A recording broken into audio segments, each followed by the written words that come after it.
let's go. All right, what's happening, everyone? Welcome back. Hello, hello. Lovely to see you. Episode number 15. And action. Boom. All right. What are we talking about today, Mike? Oh man, we got some good topics. I'm Yeah. truly excited for today. Awesome. So, this will be a basic statement, but I'm going to go into what it really means.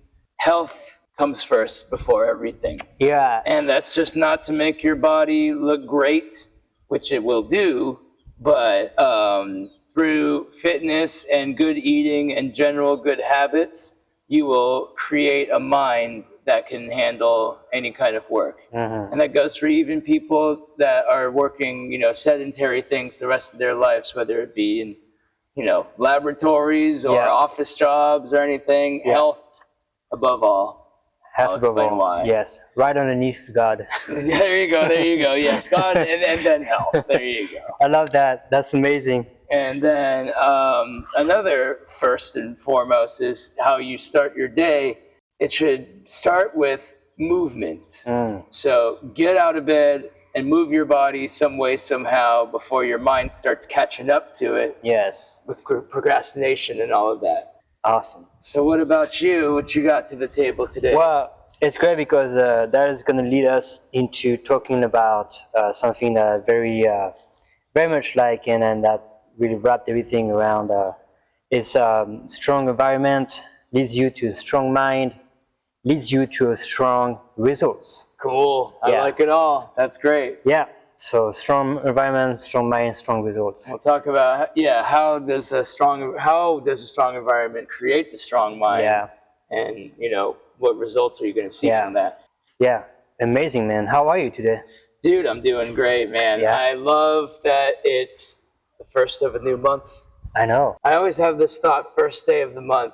Okay, I have 30 days to make this a really stellar month. A month where I can look back in the future and say, man, July, I killed it. Yes. July was good. Started off with a banger, kept going on the tough days where I didn't want to do so much, but man, I got a lot done.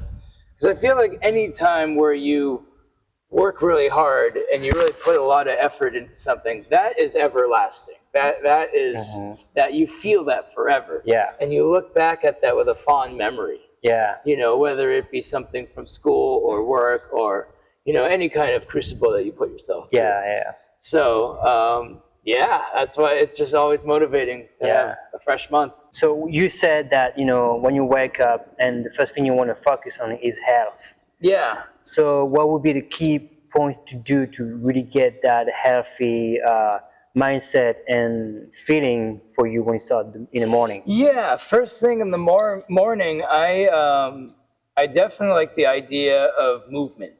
So it's, being in a bed when you wake up is very cozy and comfy, and it's so easy to just hit the snooze button, grab your phone, and so, there's nothing wrong with like checking your emails if things are really important, but I would say get out of that bed and just do a little something, whether it's, some kind of body weight exercise. Yeah. I did a bunch of squats when my alarm went off this morning. Actually, I beat my alarm this morning. I was a little earlier. There you go. I got straight out of my futon and I did a whole bunch of squats. Nice. You want to do some kind of body movement so that your mind doesn't catch up. It catches up later. Yeah. If your mind catches up before your movement does, then you start to fall into procrastination. You start thinking about everything. Because you're behind your mind. Yeah, you're behind. You fall behind your mind. And that what you want to do is be like being proactive and be like, I'm going to take actions before even my mind is telling me to do whatever. Yeah, I literally this morning I was like, I have no good reason to do this, but I'm going to stand up and do 100 squats. Yeah. And that was great because so you did 100 squats? I did 100 squats. I was writing down some homework for a coaching client of mine. Yes. Which is really cool. He always likes to ask, hey, what can I do during the week? And I always like to hook him up. So I was thinking, okay, how long does it take for me to do 100 body weight squats? And I like that because, he can do a bunch of squats, no problem. But I wanted to think of how long it takes to give him that timing pressure a little bit. And I think that's a really great undervalued tool in any kind of fitness thing. Yeah. Is just like this heavy consciousness on time. Yes. You know, because it's very easy to take breaks that are too long. Yeah. You see it all the time at the gyms when people sit at the bench press and they're on their phone scrolling. Yeah, It's like, what yeah. the heck, man? Yeah, I know, yeah. You know, so you have a reservation for that bench press? No, that's so true. I think knowing, how time fluctuates as well when you do Yeah. the exercises, Yeah. and putting a big pressure. And something that's very helpful as well for it is when you want to track your progression. Yeah. So if you track your progress, you want to be able to be like, okay, today, I mean, maybe like this week I've been doing, 100 head squats in like what? How long did it take? For me, it took me 5? 3 minutes and 40 seconds, Okay. 3.5 minutes, basically. Okay, so maybe for like a month you're gonna stay at this. Right time, there. Yeah. Yeah. But maybe in the following month you can go even quicker than 3 that. minutes. Yeah, something like that. You know, people do that all the time for running. Like, it's like, oh, I'm going to try and do a sub 2-hour half marathon and stuff. Yeah. Do it for everything. Yeah. Do it for all your workouts. I do it for burpees. Oh my gosh, that's brutal. Like 100 burpees. I think my goal is always to be under 10 minutes. That's great. 100 burpees under 10 minutes. Yeah, yeah. Dude, that's great. Try it out. I'm so down. And what's so funny about that is like, I'm excited hearing that now. Yeah. In the past, when I was a lot heavier, I already started to get nauseous with you just saying that. Like, I got to throw up. Yeah, that's the case for a lot of people. That's true. People are like, oh, don't say that anymore. Exactly, man. It was nice though. Yesterday, I went to a doctor's appointment, not even for a checkup, but I just got one just because I was there. Yeah. It was great. I stepped on the scale and they were like, wow, a big difference from last time. And then I saw the doctor. He's like, so it was like 15 months ago was the last time I was there. He's like, last time you were here, you were 190 and today you're 155. And I said, yep.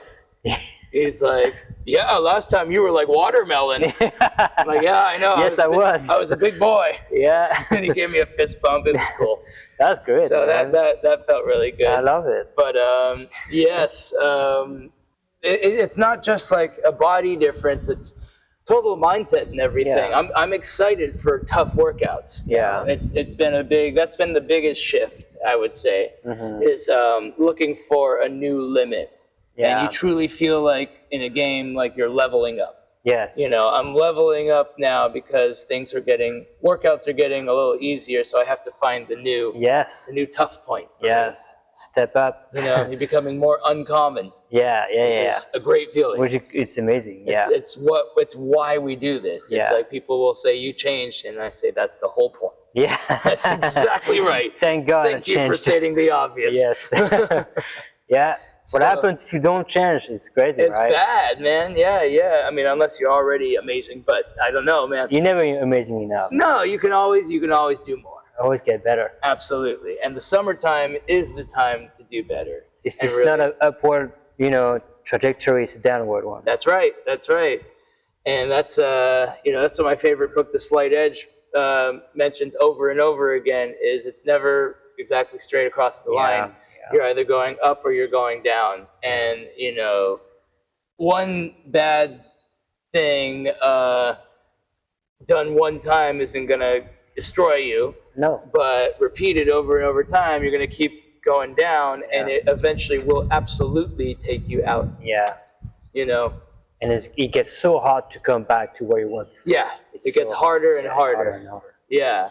Yep. But that's just this on that though. If you're really in a place where everything is already hard, you can always improve. It's never, ever too late. Yeah. No matter how old you are or how out of shape or out of financial shape you are, anything, it's never too late. We're in such a good time where everything's available. Yeah.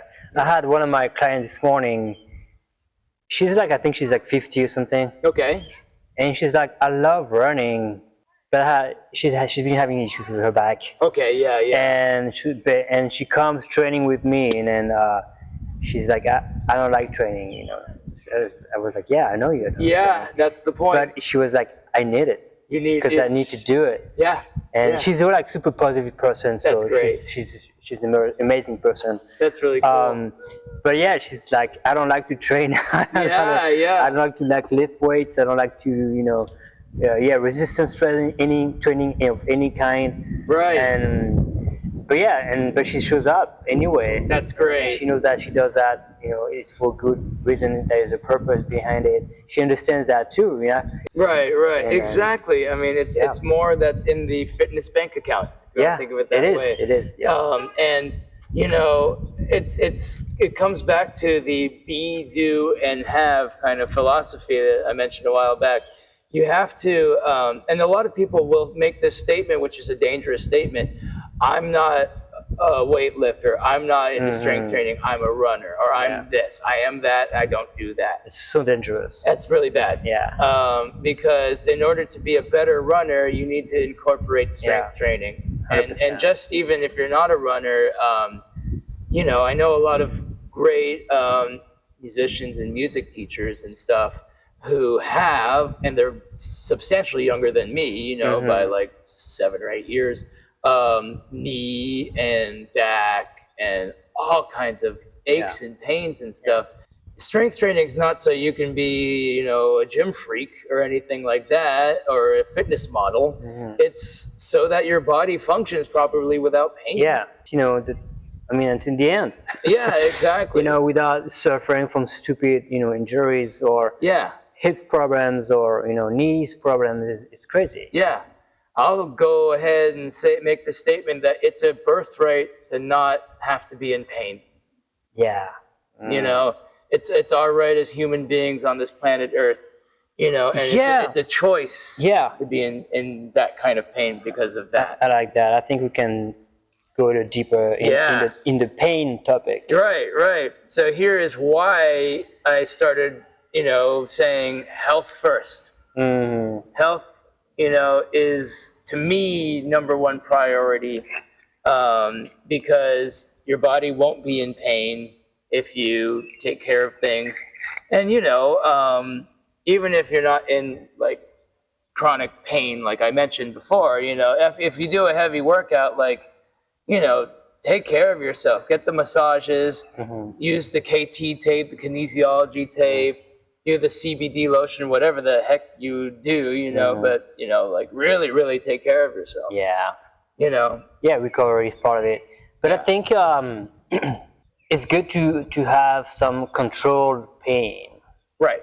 So if you do the work, because you need to go through friction. So if you work your muscles enough under control, knowing that after that maybe you have 2 days of recovery, 2 or 3 or more, and you're gonna do the right things with diet, sleeping, and everything like that, which makes you, I think that's the end of the cycle where you become stronger, so you become better after that cycle. So it involves a bit of controlled pain. Yeah. Intentional pain that you put on yourself through some, you know. So the goal is to always like kiss the pain. Yeah, I like that. That's excellent, man. So for flirt with it a little. Flirt with it. That's a very good term right here. So flirt with a bit of pain. Yeah. So you can prevent yourself from experiencing actual pain after, like long pain that's going to be detrimental to your health. Yeah. Put a little bit of intentional pain on yourself through a not so easy couple of workouts, and that will bulletproof you for the future, so you're not in horrible pain from your body not working properly. You know, and I always love, Goggins says this, like, you know, people will say, oh, I think, you know, I'm sore, I'm injured from a workout. It's like, no, dude, you're just sore. You gotta understand that you worked out and you're sore. There's nothing wrong with you. You just did a good job working out. And you know, you're gonna get sore. And you have to do a bit of recovery. And he stretches for 2 hours a day every day, which I haven't dove into that. It's a lot. Yeah, it is a lot. my stretching is tiny. That's honestly something I'm gonna kind of add in in between my workouts and stuff. What's your take on stretching? Do you do a lot of it or little? I do. I'd say a little, considering how much I work out. Right. But I think it's not something I really I do gain from it, but it's so temporary. Yeah. So most of the time, what I focus on is on mobility. Right. Mobility or doing dynamic stretches. Yes, 100%. I'm on board with the that. one thing that I figured out that's helping me a lot for like recovering, or being more sustainable with my workouts. I think mobility is amazing. I think that is something that's super underappreciated, because if you work on exercises that incorporate mobility, you won't feel the need to have to stretch So true. so much, because you've worked on being mobile without having pain. And most of the time when we stretch, we don't actually stretch the muscles. Only a fraction of, only like a low percentage of it. Right. Most of the time what's been stretched are the ligaments, the tendons and all that stuff. Right. Because a lot of people don't do it very well in a way. Right.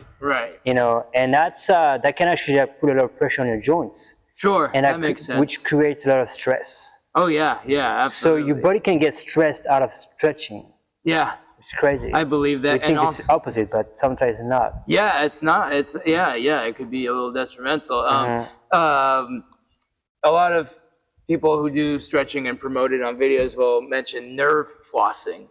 Nerve flossing is great. Yeah. So that kind of stuff is really good, like where you do the hamstring stretch and stuff like that. Nerve flossing is amazing. Yeah. It can like heal you from like a lot of achy sensation from your body. Yeah. Like tennis elbow, golf elbows, stuff like that. Right. You can use nerve flossing for everything, pretty much, for your neck and everything too. Right. Yeah, it's crazy. It's amazing. It's not comfortable going through it, but it's definitely helpful. Yeah. It really like, get rid of the tension of like some energy points that get stuck. Yeah. So it makes energy move throughout the whole nerve. I see. Yeah. Because exactly. at some point the nerve gets like stuck. Yeah. And it cannot transmute, the signal properly. Right. So that's interesting. Yeah, right? Yeah. And then so most of the time we don't think about this. We think also like, we just think about the muscles in general. Yeah. Which the muscle is just like a machine, just like contract and expand. Yeah. So it's a very simple thing. Excuse me, for nerve flossing. No, so the muscle doesn't have to do a lot of complex work. Oh, right. Yeah, it's just doing its motion. Yeah, it just does its motion. Thing that it does. Yeah. So when you do a nerve flossing exercise and it's really painful, is that the nerve working good or bad? Is it like, should it be telling your brain, okay, this is really, really bad, or is it just kind of like freaking out on you? When it hurts? Yeah. When it hurts a lot. I feel great now, but in the past I've had kind of similar to sciatica feeling. Yeah. So that's good to keep in mind, though. Dude, flossing. Yeah. Not your teeth. Don't forget to floss. No, nerve flossing is great. This is so good. Right. It's essential, and that's what you do most of the time in mobility, because you create a movement. Right. Back and forth. Yeah. So the energy goes back and forth, and there's no you get rid of the friction basically. Yeah. So I've noticed that with a couple of exercises, it's not like strength training workouts. It's not only building up the strength, but there is a little bit of flexibility and mobility things going on. Like, to me, I think like the pike push-up is a pretty good example. It is, yeah. Because you're doing yoga, like the downward facing dog position. So you're totally feeling it all throughout the back of your leg. Right. And then you're doing a push-up. Yeah. And that's a hard push-up too, because it's a lot more of your body weight on top of it. Yeah, you need to, your hamstrings to be pretty loose too. Yeah. The back of your legs getting stretched like big time. Absolutely. So, gosh, this is inspiring for me too. Do you know what Japanese culture is sitting seiza, the seiza position. No. Is where you're sitting on your heels, you're sitting on your feet. You know, like you're sitting on your legs like this. It's like how very, very traditionally Japanese people would like sit down at like a dinner is it like table. a deep squat? It's No. not a deep squat. You're on, so basically you're sitting on your shins of your legs. Yes. Okay. Yeah, that's called sitting seiza. Seiza. Seiza, and for Westerners, for Americans, and probably some Europeans, it's very uncomfortable. It is. And that's a resting position for Japanese people. It's crazy. So yeah, because how do they? I mean, they used to do that a lot, right? I So do they- it in school and Yeah. stuff. You know, there's probably a lot of times where that's the norm. Yeah. Yes. And I guess it's something we should be doing more here, right? Yeah, I think so. But that's a good point, though, as well. The squat.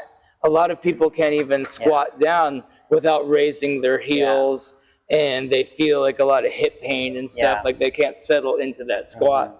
So My squat is pretty bad. I gotta. well, I've gotten way better than what it used to be, yeah, but I still got a lot of work to go. sure. I think I'm lucky in that. You got a very department. good I got squat. a pretty good Yeah. squat. Yep. You know, I started off when I started training with you in the beginning. My legs were incredibly weak, though. You know, like my left leg would bow in a little bit and stuff like that. But it's good. When you have a new client for training, or this is for anyone who just wants to start training, is there a higher priority, would you say, to make sure that their legs and their core are strong? Yes. Assuming that this is someone who comes in with very weak legs, like say someone comes in relatively top heavy and their legs are like very skinny and they got no core muscles and stuff. Well, for me, and I think that's, I believe this is like a rule, you know. Yeah. Your core's got to be strong. Yeah. Because that's the link between the bottom and top of your body. Right. That makes sense. And I forgot his name, but this guy is like on YouTube. He talks about how to transmit energy when you do a squat. To, for instance, if you do like a thruster, barbell thruster, or dumbbell thruster, you do a squat and then you're gonna press bar. You need to be able to transmute this energy from your legs. It's coming from your your upper legs. body. Yeah. You're not really doing so much with your arms. Well, a little bit. You create momentum with your legs for sure. Yeah. If you work on the heavy weights, right? Yeah. At the end of it, you need to go, all the way up, and maybe if you do a press, right, you're gonna press that bar. Yeah. And what you need to that with this is to use your core to transmute the energy transmute. Yeah, that's it. Transmit your energy from your legs up to your upper body. Yeah. Right. Right. And that core needs to be strong for that. Yes. If you have a weak core, the energy cannot flow through it. Yeah, it can't make it all the way up. So it's basically the most important thing you got to do is to have a strong core at first. Yeah, that makes sense. So number one thing to work on if someone is like overall like a little weak. Yeah. Number one, even if his legs are like super weak, you want to first focus on the core. Yeah. Then you can go on the legs. Right. That makes sense. That's my main observation from, and then maybe some people can argue that, I believe, but core is pretty important. It is, yeah, because when you think about it, when everything you do, you got to engage your core. If you lift weight, any kind of resistance training you do, your core is got to be engaged at least minimum. Even if you're doing bicep curls or whatever. If you're standing bicep curls, definitely, yeah, absolutely. And for that, you need to get a strong core to also protect your back. That's true. That's very, very true. And most of the people have lower back issues because their core is not strong enough. Weak. Yeah, that makes sense. So wow, that's important. So the core is almost like the foundation of a house. It is. So even if you try and build strong legs and strong everything else, but your core is still weak, you can only progress so much. And when you think about it, it's your center of gravity. Right. Yeah, that makes sense. Yeah. So that's got to be, the energy is got to be focused around this area. Yeah. And most of the time we do anything that is hard. Right. you recruit the energy from here. Yeah, yeah. Right? It all starts from there. Yeah. Case in point, say you're like waiting in line somewhere and you see people like, I don't know, just like on their phone or whatever. Usually they're not like standing on both of their feet exactly even. Yes. They're kind of leaned over to one leg or one foot a little bit more than the other, but they're still upright. That's probably, you know, that's their center of gravity right there, is from the middle of their body. If you wanted to level up yourself 2.0 on wherever you're at, and we talked about fitness just now. Think about what you've been doing ever since, whether you are a student or if you are someone in the workforce. You know. Yeah, yeah. What would you do differently to get a different result? Right. And I think the number one thing would be to cut off some stuff. Maybe if you work. And you've been staying up really late. Yeah. Very good point. Yeah. Automatically, like people that stay up late, they go out at least twice a week. You know, it's Friday and Saturday night. Yeah, you know, at least. Which it takes a lot to recover from that. Yeah. It doesn't just take one slow day. It takes a lot of time. So I would say find another way to entertain yourself, to have fun. Yeah. In a way, the way you would have fun is got to be a little different. Sure. I think maybe focus on something that's more in nature, because you know everything is so easy to go out now. Yeah. Try to replace maybe that one night of going to new bars or clubs or whatever. Yeah. Go to the beach and go look at the sunset and stay on the beach and have a good talk with friends. Yeah, that would be fun. And then, I'd say that's a good point, though. And schedule some stuff to do outside. Yes. Like a hike or going, you know, to lake. Yeah. Do the road trip with some friends. That sounds awesome. Yeah, do some fun things that actually brings you value, and also like to surround yourself with good people too. You know. Yeah. And if you don't have anybody that that really pushes you to go up, develop yourself or get better, well, join something new. Join like a class or something. Yeah, or a running club. But yeah, you bring up two excellent points. One of them is any kind of small community is really, really fun and really great. And you'll meet great people. There's great people everywhere, man. Yeah. And you'll remember some really life-changing conversations and stuff like that are really cool. And then the other thing also is for the summertime, utilize the outdoorness, utilize nature. As much as possible. Yeah, and do it with people too. Yeah. You know? Yep. So, just because there's people and fun involved, it doesn't mean you have to sabotage your health with alcohol. Yeah. Or with too much junk food or anything like that. Yeah, that's the habit. Yeah. Like the general habit people would have is just like, okay, it's summer, let's party. Yeah. And I get it, we all do that at some point in our lives. Right. But if you really want to take advantage of the summer, most of the time I would say, do outdoors activities. Yeah. And try to be social, but with good people. Yes. Try to meet. That's go. Make new friends that are better friends than the one you have. Absolutely. Yeah. And people can be like, why would you, cut off your friends, or that's not a nice thing to do, whatever. Sure. Well, look at what they are bringing to you, and what do you bring to them. Sure. If the scale is not balanced, I think you gotta find a way to find new people to share good things with. Yeah, it's a very funny balance with like social and social life is really very important. It's good to be balanced in that department. Yes. And growing up like fresh out of high school and half of college, let's say.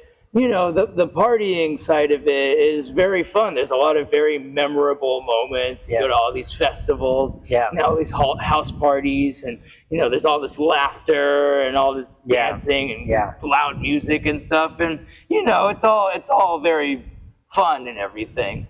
And it's easy to fall into the trap for where you finally grow up and you say, okay, I'm going to do better for myself. I'm going to, sleep at reasonable hours and, not consume intoxicants and just like do good by me. Yeah. You really do cut out a lot of people because a lot of that crowd is not ready to do that. Yeah.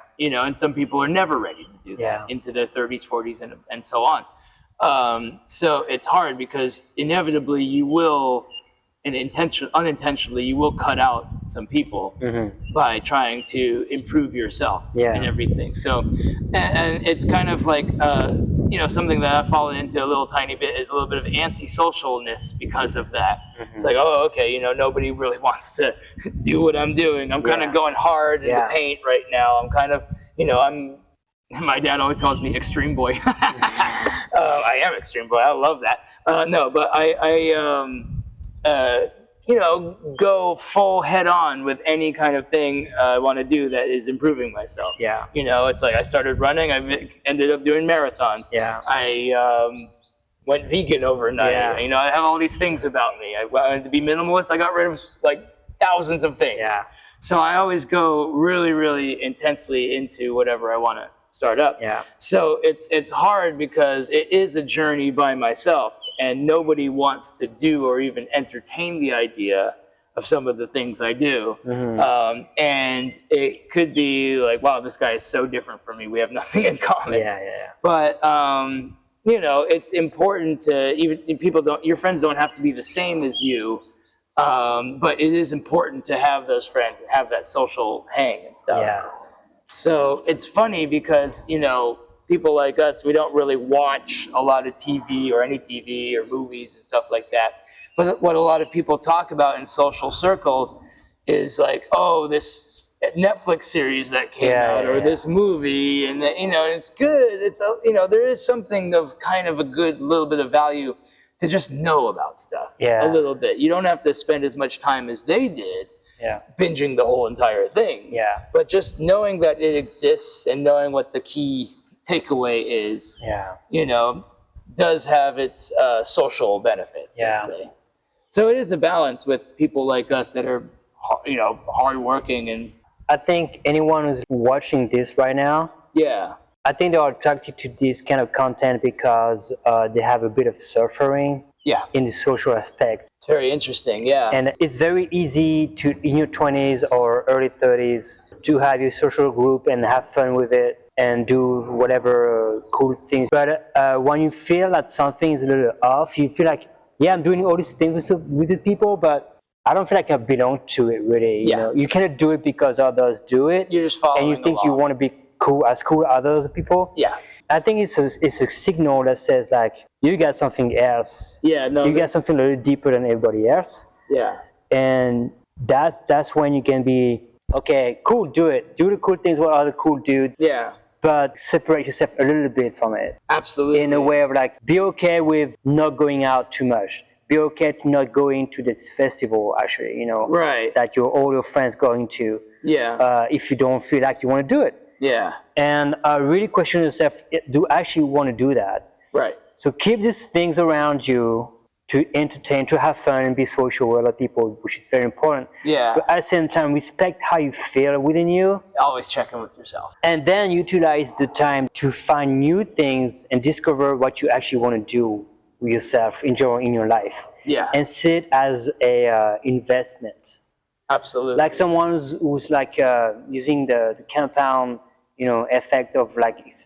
Love the compound effect. Compound effect, of investing. An investor would take maybe 20, 30, or 40 years to get the fruits of his investments. And here, this is the same thing. Pretty much. You start being like, okay, now this summer I'm not going to go trash myself, every weekend.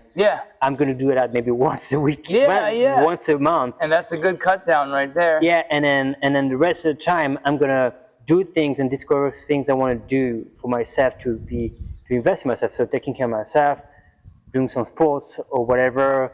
And all this thing has a compound effect that you're going to see.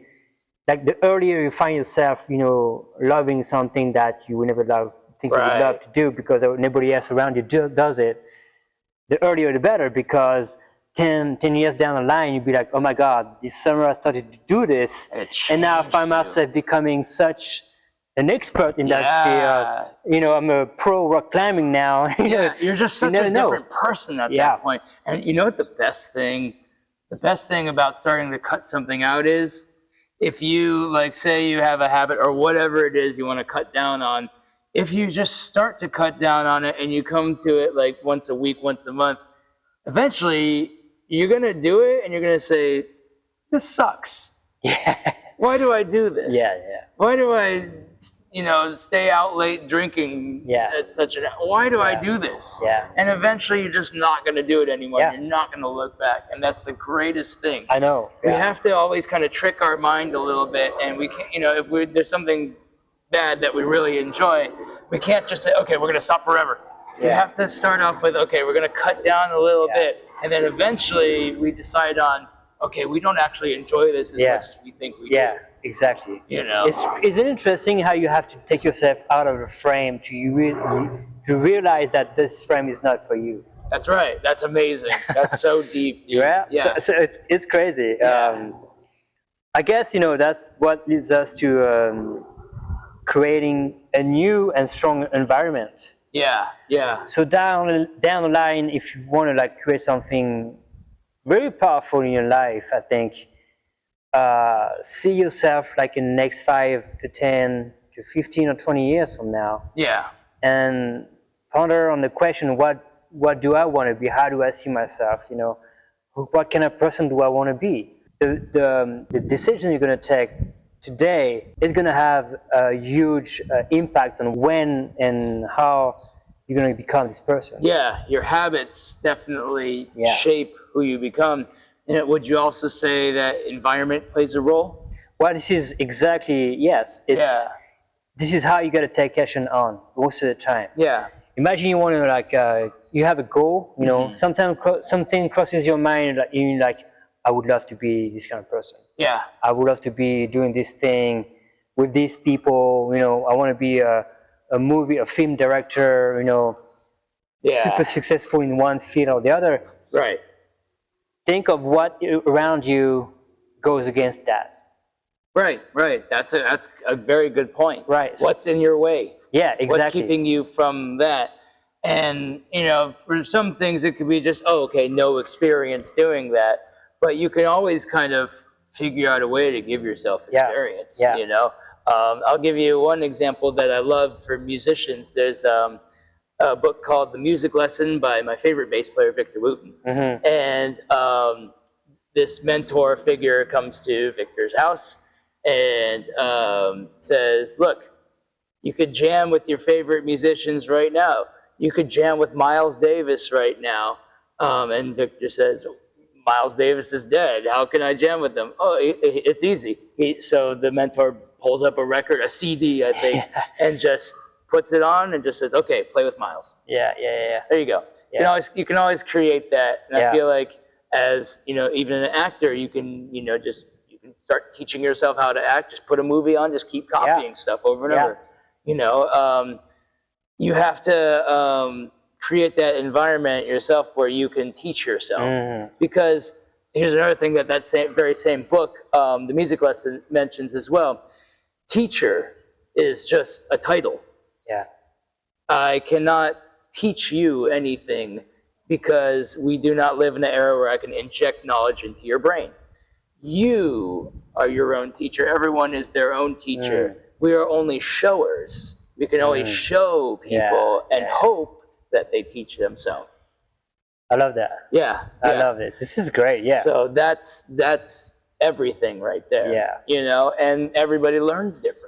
Yeah. So, but all we can do as teachers and mentors and that kind of figure is just show people and hope that, by them copying you, they teach themselves. And that's all you can do, so that's really what teaching is. What did you change in your environment knowing that you wanted to become that kind of person? You wanted to, for instance, become a fitness coach. Yeah. What did you change in your environment? That is a great question. I'm so happy.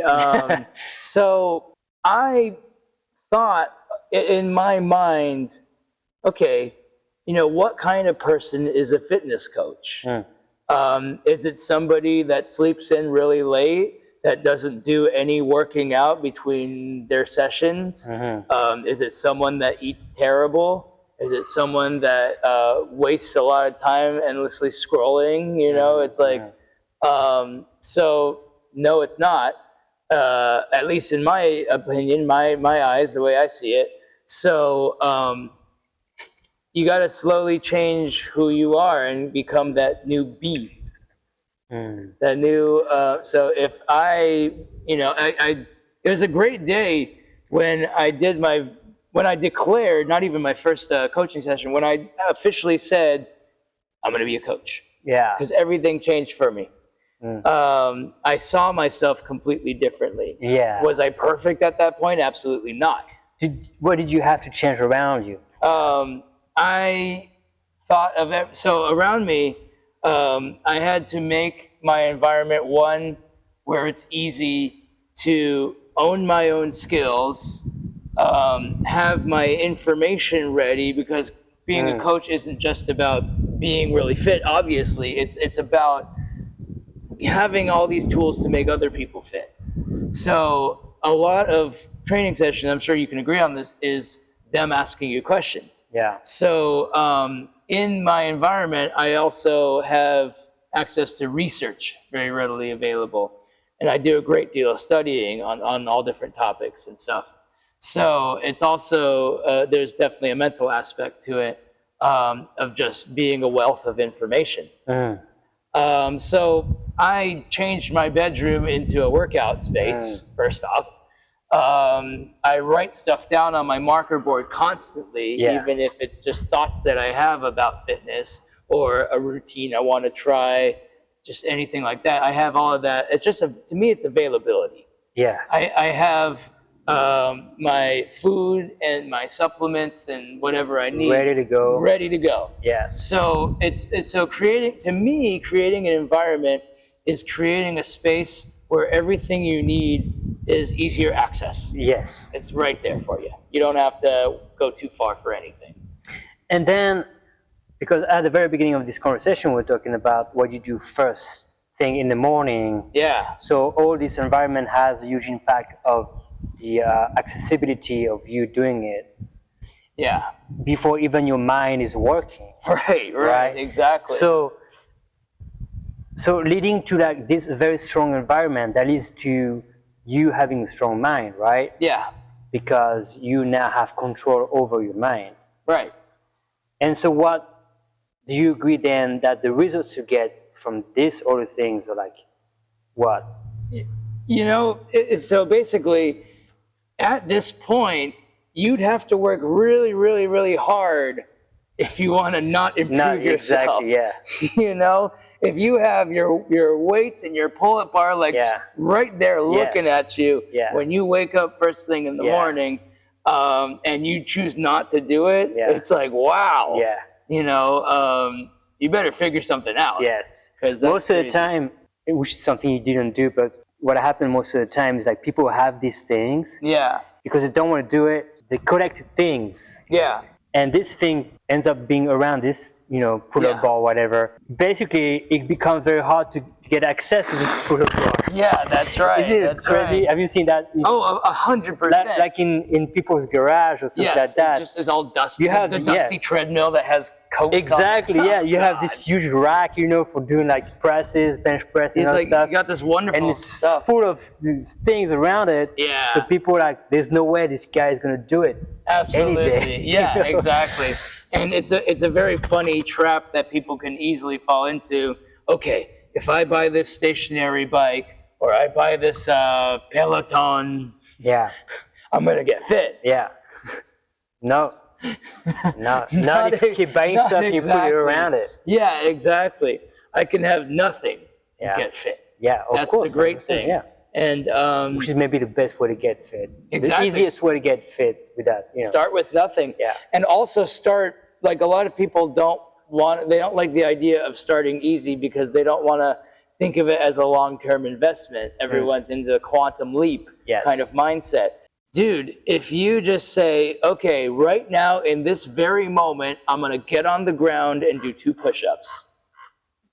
That could turn into a 3rd push-up. Yeah. That can turn into 8 push-ups. You know, it's like, it's great. You know, go to your pull-up bar, say, look, I'm going to just hang from the pull-up bar. Yeah. Maybe I might do a push-up. Yeah. You know, it's like, you gotta entice yourself a little bit, be a little flirty with your own mind on that. It's like, you don't have to do a crazy workout. I'm not trying to hurt you, but just do one, man. Yeah. Don't do 10 pull-ups. Do 1 pull-up at a time. Yeah. And repeat that until you get to the number 10. Yeah, and it's like this for everything else that you want to, pursue. Yeah. Pretty much. If you want to play drums or any kind of instrument, I said drums because I play drums. Yeah. But, just only thing you should have is your bed and your instrument. Right. That's exactly right. And I love that idea right there. Like, take off all these things because we're very visual, human beings are very visual. So if there's like a drum set and like 9 other things around it, you're going to be, maybe you'll even sit down and play the drums and you start looking at stuff. Dude. And your mind will be like, oh crap, I got to call this person today. Oh, I got to do laundry later. And you just start falling off, man. So basically getting strong results is very, very easy. Yeah. Like the results itself is extremely easy to get. Right. The hardest thing to do is to create your environment. Yes. Yeah. Or maybe the mind. I don't know exactly here what would be the priority. Well, if you want to rank that. The environment helps without a single doubt. What's crazy is like the easiest way to make your mind stronger. So let's even forget about the results. Right. The results going to come. It's like getting muscles, if you do like 100. It's a side effect. Yeah, it's a side effect. Exactly. It's a byproduct of what you're doing. Yeah. So if you want, the easiest way to get a strong mind, it's having a strong environment. Right. Like you say, we're very visual, individual. By just seeing what you have around you, going to detect how your mind is going to behave. Mm-hmm. So if you have only your bed, your instrument, and maybe, I don't know, something else like something with charts for music or like a whiteboard. I love that. Yeah, exactly. Yeah, you have only three things. 3 things allowed in your room is a bed. It comes with a little lamp. Yeah. If you need to read your instrument or whatever else, your computer if you are coding or whatever, and a whiteboard to plan stuff, to map out your days, your weekend, and so on. Yeah. Just by you seeing this thing. Yeah. What does that do to your mind? Exactly. That's how your mind is getting sharpened this way. Yeah. Just by seeing it. Right. This is going to sound so sad and so messed up. It's okay. But sometimes I think about... So my space is essentially a step better than solitary confinement. And I love it. Because it's a bed... It's a pull-up bar. It's a marker board. You're in prison. This is the best prison you can ever have. It's great. It's a step better because it's got windows and I can get the sunlight and everything. But I think about that sometimes. Man, if you just give me a bed, a pull-up bar, and a couple books and a marker board, I'd be the happiest camper. I would be the happiest. Yeah, for sure. I'm a simple guy. And what else can you do? I'm not going to commit any bad crimes. Don't worry.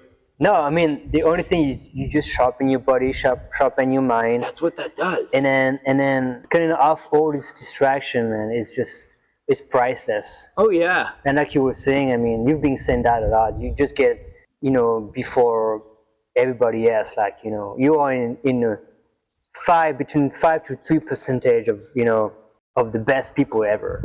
Right. And when you think about it, it's weird because everybody gets distracted and think of living life depending on what of the outside world, of the distractions of doing things with other people, right?